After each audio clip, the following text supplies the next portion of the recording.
Sat Sri Akal, everyone. Thank you for tuning in to the Crypto Khalsa once again. A very happy Diwali and a happy Bandi Chhod Divas. Today, the guest joining us will be representing OpenOcean. I have been working with OpenOcean personally for the last 4 years now, and these are one of the most consistent players in the crypto market and have been delivering experiences at par. And Guy is a beautiful mind. He is a genuine personality and a great friend. And the conversation is amazing. I hope you all enjoy.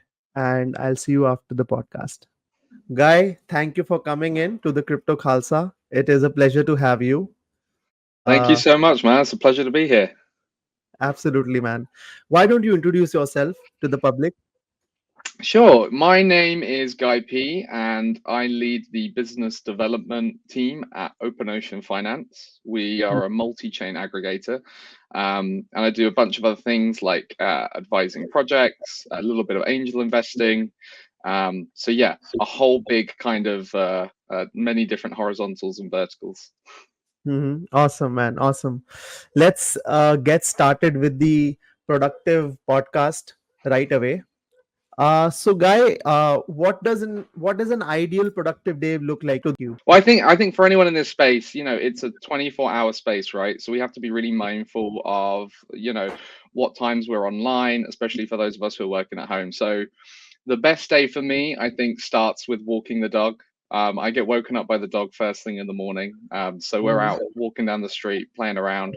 Um, and then the first thing I'm going to do is pull up my phone and check all the incoming messages that's happened overnight from our overseas team. So I Mhm. think, and then, sit down in front of the computer, start cracking through all the inbox of messages that's coming on, checking out what's happening in the markets, whether there's any breaking news, hacks, things like this. Then I get the daily intelligence report. Again, this goes over all the activity that we're seeing at OpenOcean. So, like our most traded tokens, our most active Mhm. platform. Then we roll into lunch, obviously, the most important part of the day. Um, After lunch, we're cracking on with usually the afternoons I reserve for BD purposes. So morning is sort of research, catching up on things. In the afternoon is I would say what the main focus of the day, and so that is Mhm. liaising with partners, approaching new platforms. So yeah, I think the ideal productive day for me includes touching base with all of our colleagues, making sure that all of our sort of clients and partners are happy, and then Mhm. usually I'll reserve a couple hours like sort of nearer to the end of the day to kind of go over my own personal bits, where there's any messages I Mhm. need to tidy up. And then, dog walk, dinner, more markets analysis. And usually I'll sort of end the day at sort of like midnight, 1 o'clock in the morning by liaising again with our overseas team who are sort of just waking up and just coming about. So productive day, so much going on. And, it's so easy to fill every Mhm. single hour of the day up. Okay, awesome, man. And as you know, the blockchain world is really moving so fast. So how do you manage a healthy lifestyle? I think healthy is probably a word that half of us can relate to. Um, we're in It's a a subjective period matter. of yeah, we're in a period of mad growth at the moment. So I think Mhm. trying to maintain that balance of, like I say, personal life and work life, making, I think we do have to allow ourselves sometimes to be able to switch off, like disconnect, but having those agreements set up with the rest of the team so we know who's covering, what hour periods with our clients. We like to have really fast responses, and so we always have somebody monitoring our chat rooms. So yeah, I would say it's really difficult, but it is crucial to have those moments in the day where you can just completely switch off and kind of, almost like a personal meditation, whether that's Mhm. walking the dog or just sitting down in the garden having a cup of coffee whilst, not thinking about anything and meditating for a bit. Hmm. And I would like to add, like, we have been working with OpenOcean for the last almost 4 years now, and it's Hmm. it's a wonderful experience with you guys so far. And I think you are one of those early startups who entered the aggregator market, and one of the very few who is actually remaining right now. And it's really appreciative because in this market everyone comes and goes, and here you are, who have been constantly innovating. They have been coming up with new ideations of the product, And I just wanted to really appreciate you guys, and thank you for delivering so much. And yeah, I just love working with you guys. Absolutely, man. Like I said, you're one of our longest partners. We've worked with you so much, and again across multiple different projects. So yeah, massive kudos. You always reply when we have queries, and it's always a good relationship. And yeah, I'm looking forward to connecting in person later on in the year. Absolutely, man. Absolutely. So, going ahead to a little bit more personal details about your life, what are some of the challenges that you have faced while building your career in this highly volatile market? As you know, blockchain is a very volatile, very difficult market to cope up with, right? So, how did you actually overcome them, and how did you like create your career in this volatility? Yeah, so it all started when I kind of joined the space in late 2019, early 2020. Joined as just kind of just out of an interest of a different financial system being born. I think I watched, and this comes with a little bit of a, I'm not going to say regret, but it's a little bit of a sore subject now. But the very first video that I watched to get onto this space was on Terra Money on how UST works. Now, obviously, we all know, 2 years later that exactly, we all know 2 years later that UST didn't work. But at the Hmm. time, it unlocked a door in the mind for me a bit about being, there are other ways in which we can transact, whether it's peer to peer or I can say across the different various blockchain technologies. And I was thinking, hold on, I think this is onto something here. And then I started to dive into it a bit deeper. I started to kind of find out what in essence, the Ethereum blockchain was about, because I'd all heard of Bitcoin. Bitcoin had been in the headlines, previous all-time highs, etc., etc. And then when I started learning about smart contracts and people building these platforms that are interoperable with each other, everything kind of slowly started to click into place. So I guess one of the big challenges for me coming in as a newcomer into the space was the massive education gap. Hmm. I've been in this space now for 4 years. I'm still learning new things every single day. I think one of the biggest things is to be receptive to information and be curious about it as well.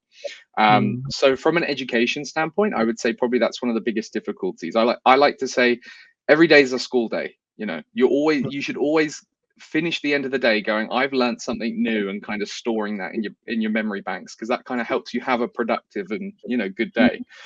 I mean, Hmm. if we kind of zoom out and look outside of the blockchain space, Hmm. we've had some issues going on at home with families and ill health and things like this, and being able to be in an environment where you can flexibly work. So work from home.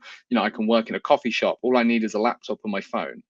So being Hmm. able to take part in the space, kind of flexibly, things like this has been absolutely amazing. It means I've been able to look after those, who are really close to me, while still being, keeping up to date with what's going on in the space, and trying to develop, like I say, my career as much as possible. So yeah, I mean, there's challenges on both sides, and like everyone's probably got the story of being drained. I had all of my wallets drained in 2022, so I've had to rebounce back from then.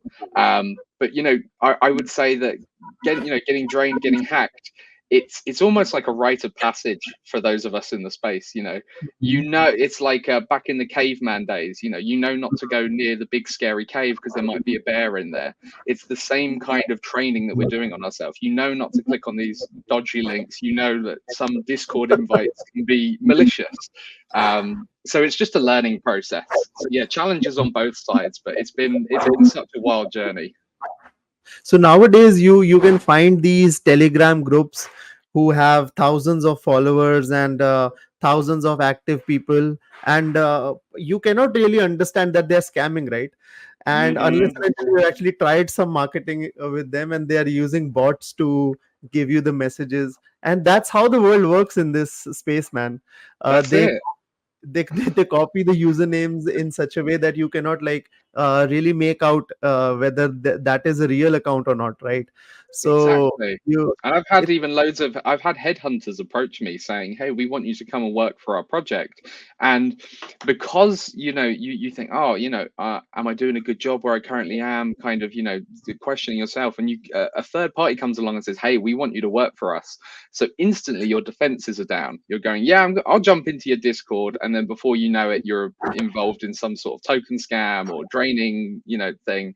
So it's just about being so vigilant, and secure. But they say every knockback means you come back a bit stronger. So absolutely, man, yeah. absolutely. And who have been your biggest mentors and influences throughout this journey, throughout your career?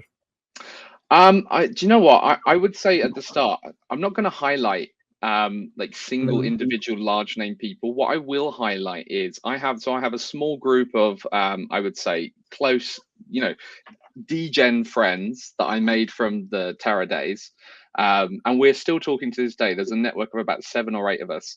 Now, mm, each one of the people in this cohort brings something different to the table, whether it's like a we've sort of had ex City of London trade. We got an ex City of London trader in there.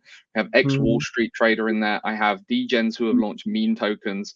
And I think what I've been trying to eschew on my journey through crypto has kind of been the bedrock that the rest of this team has made. Um, mm, we kind of bounce a lot of ideas off each other, whether it's entering into a new project for investment purposes, whether it's trading a new token, being active on a new chain. I would say that those guys who I talk with, on a frequent daily basis, have been absolutely fantastic for me to look up to as what I expect to see, someone actively participating in this space. If I'm gonna zoom out a little bit more, I'm gonna throw some names out. So like Gabe at the on the Mantle team, mm, one of the best ecosystem leads I've ever worked with, but a fantastic role model for what I think an ecosystem lead should be. Um, mm, I have 20 other names I could rattle off, but I don't want to make everyone else feel jealous. But yeah, I mean, that's obviously, me not taking into account, like the Michael Saylors and the Justin Suns of this world, mm, who we all kind of monitor and keep a track of, and know what they're doing on a daily basis. So I mm, think something like the unwavering commitment that Michael Saylor has, that kind of renewed faith that he keeps hitting in every single interview. I think there is kind of something to be found there. And a lot of people do see Michael Saylor as a role model. I think he has a lot of great qualities about him. So mhm, I would say, yeah, it's mostly a mix of the people who I talk with on a daily basis are, for me, mm, inspiring me to be not only a better BD lead in this space, but a better trader and an active participant in the wider mm, Web3 ecosystem. mm. And I really like the red background behind you, man. It is like something very innovative, very hippie. How did you get Ah, the inspiration? Like, where did you get this inspiration from? oh, it's all custom built. So I purchased all the LED strips online. I could have it changing to like 20 different colors right now. But yeah, I don't want to give anyone motion sickness or anything. A All nerd is a nerd wired in. always. Yeah, it's One nerd every always a single. nerd. That's it, man. Yeah, I live my life through RGB, as any like PC gamer would tell you. I can't have plain white lights. They all need to be different colors.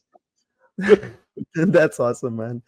And in your opinion, where do you think is the next big thing headed? What's the next big thing in the DeFi space? Do you know what gonna say?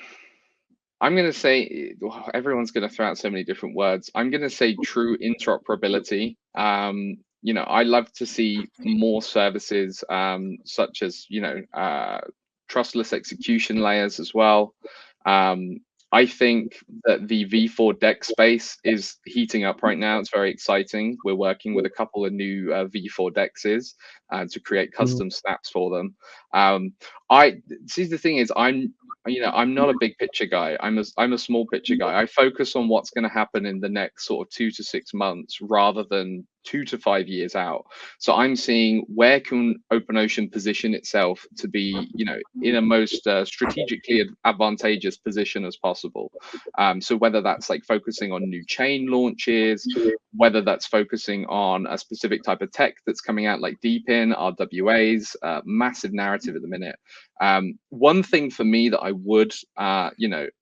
would sort of recommend a lot of platforms, clients, builders look into is utilizing AI intelligence and AI tooling as part of their workflows. Now, Mhm. everyone's been throwing around the big kind of AI buzzwords, and we've seen AI token projects come and go. But what I think finding a way to kind of leverage it on your platform can only bring net benefits, even if it's through, on-chain analysis, through providing you with metrics about what tokens you're holding in your wallet. Something like Um, Arkham or DBank, something like that. exactly, but what I think what we're going to see is rather than having these platforms set up where people go to them for the information, everyone's going to kind of roll out their own version, whether Mm, it's looking at the tokens that you hold, or whether it's I don't know, telling you that you can get a better yield on this LP by like moving it to another chain even though it's the same assets. So I mm, think there's definitely massive room for improvement, and I know that there are a couple platforms who I've spoken to who are building kind of AI tooling, AI drag and drop widgets. So I mhm, can't, I'm patiently waiting to see the mass rollout of that. But there's so many different subjects, topics which are kind of trending right now, mhm, that it's very hard to kind of pick a focus and go like, yeah, we're going to put some, all of our effort into supporting RWAs and RWA platforms. mhm. There's just so many different verticals to focus on. And I mean, personally, artificial intelligence, AI tooling, I think that is going to be the next big step. But Mhm. ultimately, even though I'm not, not a long-term person, in greater interoperability between L2s, and the rise of super chains as well. I think that's something that we all need to keep a very close eye on, and it's fantastic kind of seeing these super chains being built out as well. So yeah, Mhm. bullish on that. We support so many chains, so we get a little bit of kind of glimpse into each different ecosystem, what their Yeah. goals are, what they're trying to achieve. Yeah. Most of the time when projects use AI, they either use a robotic image on their website, which is not doing anything, just giving them a glimpse that some robot is working in the back end with some intelligence. And most of the time AI is backed by if else blocks. If Hmm. this is doing this, let's do that. So it's not exactly AI, right? AI has a variety of use case, right? It's not just one or two things that usually people achieve. Yeah, absolutely, and that's what I'm looking forward to, is seeing the extra workflows that people can create. One of the products that I saw recently was a Chat GPT style interface for interacting with the blockchain. You just talk to it, you tell it what you want it to do, and it goes and does it for you. And it's you just talk to it like a person. So I think, kind of, obviously they've kind of taken the Chat GPT approach. But yeah, a lot of the stuff that we've seen now is just kind of, whether it's like information parroting, that's just LLM support. So I'm really looking forward to kind of see how platforms can leverage what I would call true AI, moving forwards. Absolutely, man. Let's target towards OpenOcean. So how has OpenOcean evolved since you're joining, and what are the some of the milestones that you're really proud of? Yeah, so when I joined OpenOcean, I originally joined as the community manager. And that was because the business development team was full. I was currently looking for a new position after the Terra crash. And, I started talking with the OpenOcean founders. And when I joined, we were primarily what I would say a front end facing platform, meaning that 80% of all the volume that we did, swaps, transactions, users, all came via OpenOcean.finance on the front end. And since Mhm, I joined the BD team when one of the junior staff members left. Now, since joining the team, we've kind of had a more active focus on pivoting OpenOcean towards being an infra provider. So mhm, in 2021, 80% of the volume was on the front end. Now in 2024, we're doing something like 85% of the volume is on our API. Mm, And again, that's an API that's in use by things like we mentioned Milestones. mm, We're one of the key swap providers for MetaMask wallet swaps. mhm, We see millions every day in consistent volume that's funneling through MetaMask, and they're using OpenOcean. And now they abstract all the information away, so we win routes purely based on the offers that we can bring. mhm, So there's a big milestones like working with MetaMask, Rabi Wallet, and as well, like the very first time we broke a 10 million consistently per day in volume, that was mhm, sort of at the midway through 2023, and it just kind mhm, of showed us a metric of what we can achieve, with more integrations and supporting more chains. mhm, I'm also kind of happy now that we hold the moniker as the widest reaching DEX aggregator. So we cover mhm, more liquidity on more chains than pretty much any other aggregator in our position. mhm, We just wanted to be there to facilitate the trading of where people wanted to trade, mhm, whether it's on, let's say, a smaller L2 like Aptos, or whether it's on a larger L2 like Arbitrum. So mhm. plenty, we've had some fantastic achievements. I think we're the only platform with the GMX V2 API, which we did in Absolutely. collaboration with the GMX team. Absolutely Mhm, fantastic product rollout that we did, and it is super mhm, capable of handling 200k plus transactions mhm, in one go without a sweat. So mhm. that was done in collab with the GMX team, and a really sort of popular rollout. And then we've had some on-chain tools. So we have a non-custodial DCA, which is completely on-chain, and again costs no gas. The same with our limit orders, non-custodial. We allow people to exit and enter at the prices they want, and these tools have sort of rolled out over the last year and a half, and we're in the process of making them available via API at the moment as well. So Mhm. so much stuff that I've seen since joining from 2021, and since the kind of platform has evolved. It's been an amazing journey, and yeah, we're here just to, I say, get as many integrations as possible, make sure we help out our clients and partner network, and develop long-lasting, deep relationships. Absolutely. One more thing that I would like to add.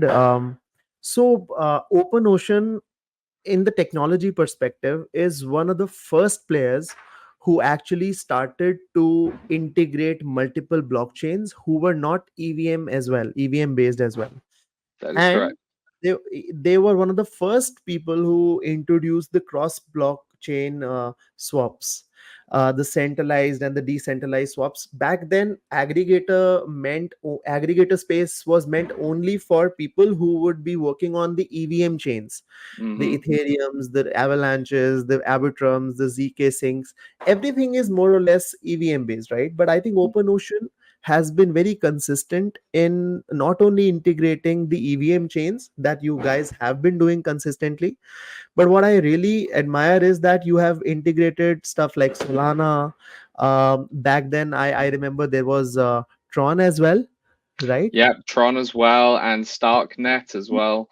That as well. We have a very talented team of developers who Mhm, essentially are capable of operating in multiple environments. So, with mhm, like I say, with the deployment and other chains, we wanted to bring that expertise that we brought to EVM to outside the market, because again, we're trying to facilitate, you know, the name brand, where people mhm, want to trade, regardless of where it is. mhm, And I actually find that we can also tap into different audiences as well. There's a certain cohort of Web3 DeFi users who use mhm, Arbitrum and mhm. Ethereum and Yeah, Arbitrum and Ethereum and nothing else. So yeah, we kind of wanted to expand people's horizons a bit, and with the platform that they're familiar with, like OpenOcean, say, hey, have you tried trading on these other networks? Have you tried trading yeah. on Starknet? We're doing a competition right now. So it's more fuel to kind of get people involved. Yeah, absolutely, man. And coming up to the different chains that you are talking about, what are some of the unique challenges, according to you, that you guys face when you integrate new blockchains and liquidity sources? Yeah, so if let's say we're doing a chain at launch, right? So we're doing a day one chain launch. So we Mhm. might integrate, I'm going to say DEX A, B, and C. Those are the three DEXs that we have on chain, and they have maybe 5 million in TVL each. Mhm. Now, we do the work to set up. So we've launched the chain support. We have all three DEXs integrated. 2 weeks later, DEX B has a malicious attack. Liquidity drains, it's sent elsewhere. We now have a dead integration with DEX B. So now we're routing between two DEXs. So now we want a third DEX to spin up so we can effectively smart route between them. So we can do what's called split routing with swaps on two or more unique liquidity sources, even if those are maybe a concentrated and non-concentrated sources. Mhm. So one of the difficulties with new chain launches is, we kind of want to sit back for like 2 or 3 months and wait for wait for the liquidity to settle, because you'll Mhm. find that these certain pockets of liquidity start building up on brand new networks. So usually we kind of take, I would say, a retroactive approach. We wait for the launch, usually wait a couple months, and then we'll start work on integrating.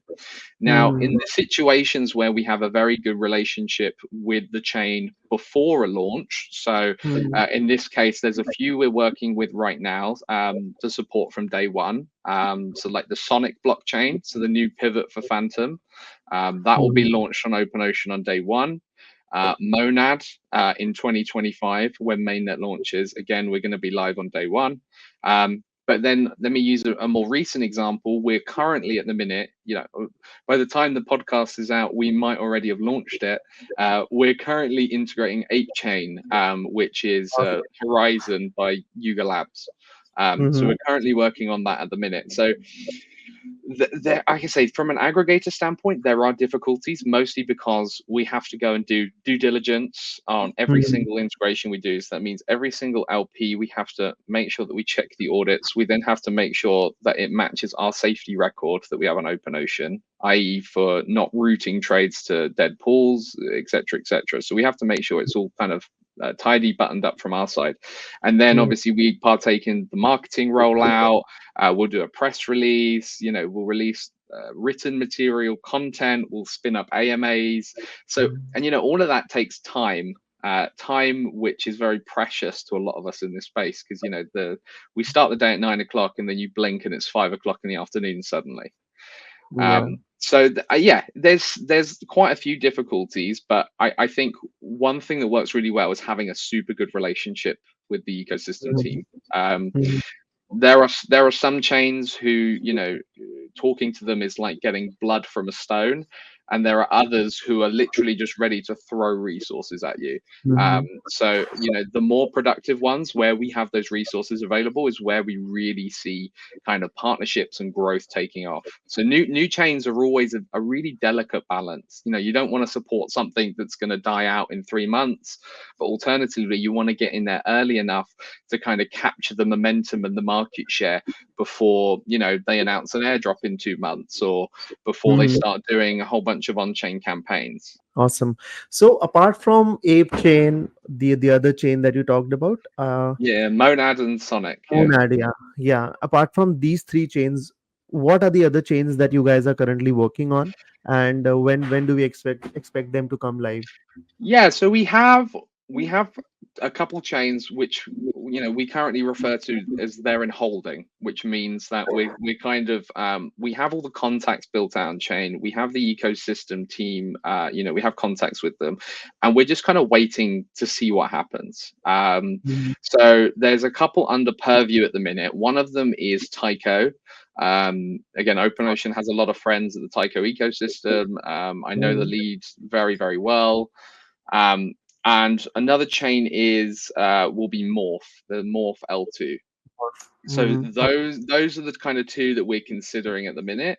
Um, Mhm. like I say, they're under holding, which means that we essentially have weekly intelligence reports with new activities on chain, new tokens, new platforms. And then what we also look for is to have a kind of selection of our existing partners live on chain, which Mhm. helps us, because when we launch day one, they can plug straight into the API and we're live for bridging. So we have a Mhm. few like that, like Symbiosis, Rubik, Li-Fi, for example. So if we launch on that chain and we activate the API, every single other one of those platforms, those bridges that we support, all it takes is a bit of due diligence and work from their side, and they can activate it, you know, immensely quickly. Mm. So we're looking at those two additionally, but you know, we're also receptive to our community. We take feedback on new chain launches. You know, we have the governance process set up on OpenOcean, so people can actually say, hey, yeah, I want to launch yeah, Aptos support, for example. I mean, we already do have Aptos, but as an example for like Yeah. suggesting where and when we move.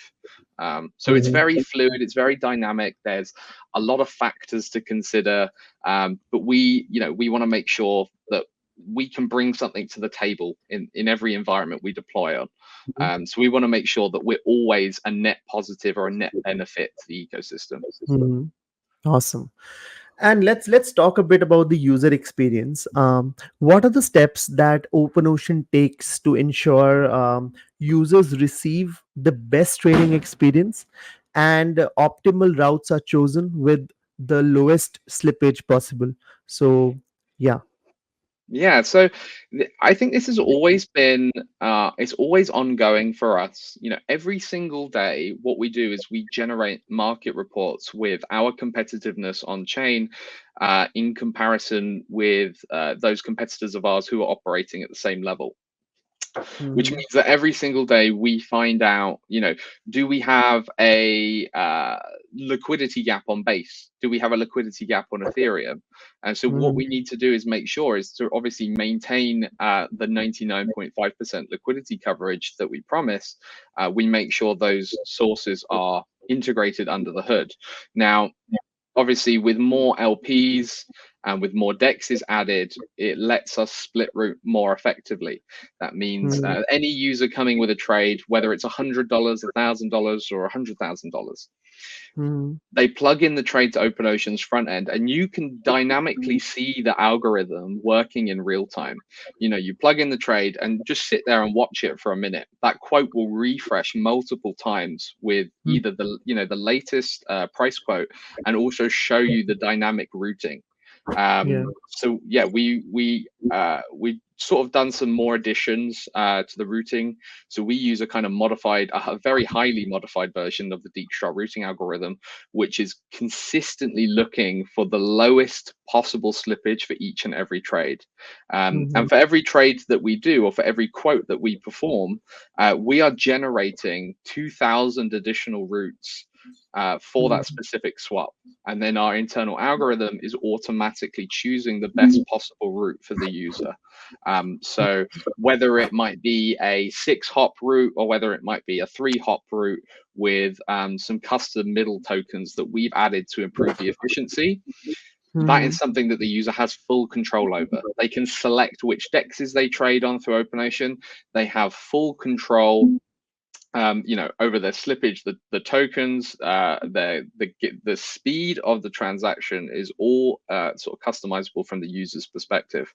So Mhm. if they you know want a really high gas priority and they want to ram their trades through on a brand new launch meme token that's split across two different dexes, they can do. And that capability Mhm. is available within OpenOcean. And we've been very busy introducing new updates, and yeah, I think we just released the Pro V4, the OpenOcean Pro V4, which is That's my next fantastic. question. Yeah. Yeah. Yeah. Yeah, that's why I wanted to end on that, because I thought you might want to Absolutely. ask about the V4. Absolutely. It would be awesome if you could tell our viewers about the Pro API version 4 that has been recently released and what are some of the improvements that you guys have worked on. Yeah, so I think V4 is probably our biggest single update to the routing architecture and the platform that we've released, you know, since we started. Our OpenOcean V4 has what we call dynamic slippage. So this is where the user does not have to set their own slippage. What we do is we can essentially assess the trade, assess the route, and we can change the slippage for the user on the fly according to the current market conditions. So let's say by default a user would set a 0.5% slippage for a swap, and they go through and they do the swap and they're happy, they got their output right. If they have our dynamic slippage option checked, they're not going to have to set anything. But if on our end we essentially what we do is we create a hypothetical transaction, and then we monitor for that estimated output. Now, we can automatically adjust the slippage on the fly for the user as long as the dynamic slippage option is checked. And this usually results in, especially those platforms who are looking to do things, platforms users who are looking to do things like arbitrage or market making, either via the API or via the front end. That dynamic slippage model is consistently working in their favor to find, like I say, the lowest possible resistance for their trade, i.e., the best possible outcome. We also have anti-MEV baked in. So we use a combination of private RPC providers, and with our dynamic routing, we've essentially effectively quashed the chances of users getting MEV attacked on OpenOcean. I think the last one we saw was at the tail end of 23 on our previous V3, and then to date, since we've launched V4 in the last 6 months, we haven't had any reported cases of users being MEV attacked, especially those who are doing like high frequency arbitrage. So there's so many improvements, and I think also one of the biggest things is the speed. The responsiveness of the API is like crazy fast. I think every other single aggregator who operates on our level is 200 milliseconds plus, 230 plus. I think one inch is at like 280 plus, right? We're doing sub 180 millisecond finality on about 85% plus of trades. So that response time is insanely quick. And this is where we've kind of brought our deployment to these smaller chains. Funnily enough, one of our most active chains in the last like 4 weeks has been on Cello, right? Because OpenOcean is one of the very few platforms that has every single LP on Cello indexed under the hood. And then we have arbitrageurs using the OpenOcean API arbing between Cello stables and SEC stables. So that's what I'm saying, is that those support for the smaller chains is needed so much. But by introducing the V4 API, even on those smaller chains like Cello, it's now rolled out to every single chain that we support. It just enables the most frictionless trading experience possible. And like I say, I think one trader did 550K of arbing on one specific pair on one DEX on Cello through the OpenOcean API. And that's mostly because of the finality speed he was able to get, and the fact that we have anti-MEV baked in both on the API and on the front end. The MEV protection is something that you guys have recently started to offer with the V4 API, right? That is correct. Yeah, there's. I mean, I've been MEV'd myself, and it's not a fun experience. You get half of the output of your transaction. You go, what the heck happened? And you're gonna have to go search on the block, and you just see someone just friggin' rammed their transaction in there with like sky high gas fees, and the user loses out. And we don't want people to lose out. We want everyone. You know, it's like me going to a shop and I go and buy a 12-pack of beer, right? And by the second I put it in my bag, I've got 6 cans. It's not the same. So we don't want users to kind of struggle on and have these kind of worries percolating in their heads while they're thinking of trading. We want a hassle-free trade experience, and we feel like by having that kind of baked in under the hood, you know, everyone's happy, we like to say. So absolutely. So circling back to your personal life again, can you give us a glimpse into your personal crypto investments, and are there any tokens or projects that you're really particularly bullish about? oh wow, this is a fun question. I could probably talk for hours on this. I think aside from the big blue chips, so I think everyone should always have some Bitcoin. Always have Bitcoin on hand. Again, always have some ETH if you can, a small basket of ETH. Those two kind of, you know, they are the market leaders. ETH usually a lot laggier to Bitcoin, but it tends to kind of follow the general direction. If I'm not talking about blue chip assets, again, I'm big into my artificial intelligence. I'm big into my AI plays. Something I'm looking at the minute. I've been a holder for a while. I keep doing more research into it because it's fascinating. Is BitTensor. So it would be hashtag Tao, TAO. I've been involved. become crazy expensive nowadays. You have to literally spend about 1100 tau to enter into their subnet strategy, which is like currently tau is about like $520 if I'm not wrong, around 520. Yeah, about 460 as of this morning, just because we had Uh, that Bitcoin dip. But so yeah, it's you been need to hovering in that. So you need to invest about $1 million just to acquire a subnet, and that subnet will give you emissions like a passive income, right? That's That what is they correct. currently offer. So Yeah. back if you would have invested in them back then in 2021 when they launched, I think it launched with about like $6 or $7, Hmm. and it has crazily gone up. And the subnets were like they just offered a subnet for 100 tau at that time, so it's just a Yeah. minimum $600 investment, and you could like start your passive income. Yeah, totally. I mean, I wasn't involved since that early, but I think I picked up a big basket of towel back when it was I think it was the escrow. So there was no wrap towel on chain. There was no, it was Mhm. only done through a peer-to-peer website. So I had to send Bitcoin, get towel back, and I think it was around $30 at the time. Mhm. So you know, obviously price action aside, I feel like it's a fantastic network for building on. I think there are so many Mhm. interesting things happening in the space. um, Mhm. if I'm zooming out, there are other AI plays I have dabbled in. Nothing that I'm kind of holding super long term. It's mostly just kind of intraday plays. Mhm. Something else that has caught my attention is like Equilibrium, Mhm. which you will see on. They don't have a native ERC20. It's on the form of wrapped quill. Um, Mhm. Slightly unfortunate price action in the last few days because there's been a big unlock. Mhm. However, Equilibrium is it's not building its own Internet of Things, but it's kind of building its own decentralized internet space. Mhm. So it's allowing a platform for other projects to come and build on Equilibrium.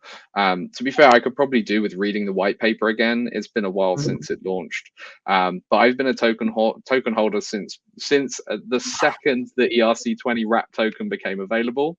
I've Mhm. been all over that. And then something from my personal side, I was heavily involved with Kujira on the Cosmos blockchain. I Mhm. was advisor to the core team for the best part of about a year and a half. Mhm. Now, Kujira is being absorbed into the Thor chain ecosystem. Mhm. The Kuji token is Mhm. being migrated, and I think the new word for it now is Rujira. So the best parts of Mhm. Rune and Kujira being joined Yes. up with JP4 at the helm. Again, another kind of big personality in this space for a lot of people to look up to. Mhm. But this is, there are a lot of people hoping on Kuji price action that are Mhm. kind of, we're going to have to wait maybe another 6, 12, 18 months for these products to kind of come to market. But the idea is to take Kujira's Mhm. core lending platform, lending features, and deploy Mhm. them on Thor. So it's our hope that by bringing, one of the best public liquidation auction place markets, Mhm. um, to Thorchain and to ThorSwap and to the whole kind of basket of ecosystem dApps that they're offering.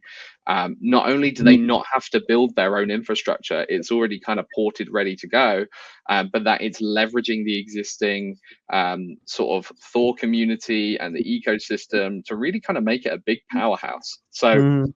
it's kind of a small reset on the token, on the outlook, but it's like I think the Kuji is definitely in the best place it is right now for like future growth. And then very quickly, I want to just mention USDM, so Mountain Protocol. Mhm. One of my favorite stable coins. Everything visible. They are every held to account on everything. You can check that they have funds for every single dollar issued. Yeah. Fantastic team to communicate with. And personally, I like seeing the little guy, square up against the big guy, David and Goliath. So Yeah. anything to Absolutely. reduce Tether's market presence anything to kind of challenge it, usurp it, because when you have platforms competing with each other, that's when you get Yeah, real development. So I'd love to absolutely. see USDM take off, and yeah, that's a kind of a little bit of overview of tokens and what I'm holding and things like that. Yeah, back, I think gone are the days when algorithmic stable coins used to work. I think now everyone needs to have proper assets backing these stable coins, so everyone can really believe in them. Absolutely, and no one's looked into Tether's black books at the minute, so completely private institution. I think USDC is a good alternative that a lot of people like, but yeah, USDM for me personally ticks all the right boxes. I just love to see the presence in the market grow. Hmm. Awesome. And one last question, man. What advice would you like to give to young entrepreneurs or professionals who are looking to impact the Web3 space or who are looking to enter this space? What advice would you like to give them?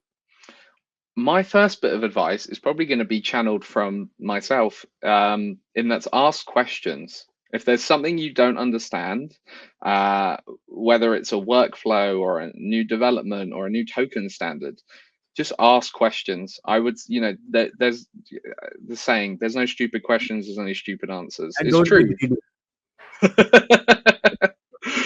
Well, it's so true in this space. Like when I was starting out, I was afraid to ask about things because I wouldn't want other people to go, oh, he doesn't know that, so we're gonna, write him off. But I think, especially now, you get so much more understanding out of it. And as I'm over the age of 30.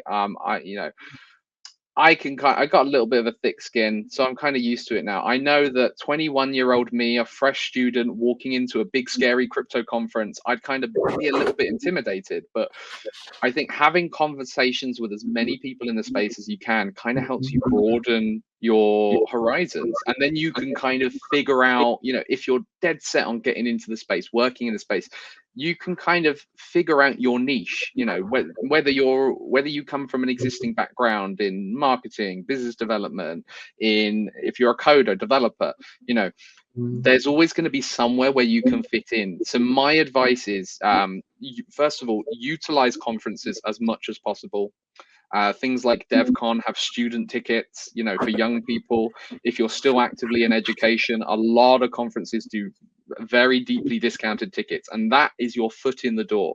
Make connections, speak to people, take photos with people you're interested in, and make sure you follow up on those conversations and follow up on those leads, because I never intended to start working in this space. I kind of fell into work and then it just started happening. So I joined from a hobby perspective and I got so deeply involved that it's now just become my career. Um, mm, so I would say, I think resilience is something that you definitely have to have. Continuously throw yourself into new uncomfortable situations, because that's not only how you grow as a person, it's how you grow in the space as well.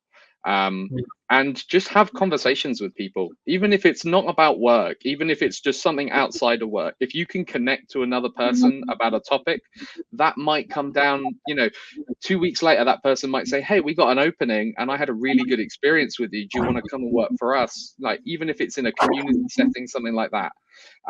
So be persistent, ask questions, talk to people, make as many contacts as you can, and then self-education, I think, is the next big thing. Just learn as much as you can, be a sponge, be absorbative, and just take in everything, because this is, people say this all the time in this space, but we're so early. yeah. People think, oh, the crypto space has been around for 10, 15 years. No, no, no, this is still in its infancy. I'm like, getting in now and starting your work, starting your career is the best piece of advice. Like, do it Mm, now if you're interested in the space. That's what I got to say. absolutely. I think the smart contracts were just they just came along like 7 8 years ago, right?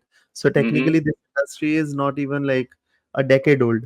That's what I'm saying. People like, like, people see the start of Bitcoin as the birth of crypto, but then smart contracts have been around for even less time. So it's Abs- still, we're still in that it's kind of super infant stage. It's still kind of the Wild West, although it's getting less wild and more Yeah. domesticated. But it's a journey, and I think definitely getting involved now is one of the best things you can do if you're interested remotely getting involved. And you don't have to have don't have to have coding knowledge. You don't have to have all the knowledge in the world. You just have to have the right passion and show that you can, apply yourself to different tasks. Absolutely. Thank you so much, Guy, for your time, man. It was a great conversation. I'm sure a productive conversation for everyone who's watching this. And thank you for giving your precious time. And we would like to be in touch, and we'll definitely meet soon in the DevCon. Yeah, absolutely, dude. Yeah, we're gonna meet out in DevCon. The first drink is definitely on me for sure. But yeah, dude, thank you so much for organizing this. I always love doing podcasts, Twitter Spaces, things like this, and just kind of sharing, a bit of inside knowledge, a kind of glimpse of what it's like to be full time in the space. Absolutely, man.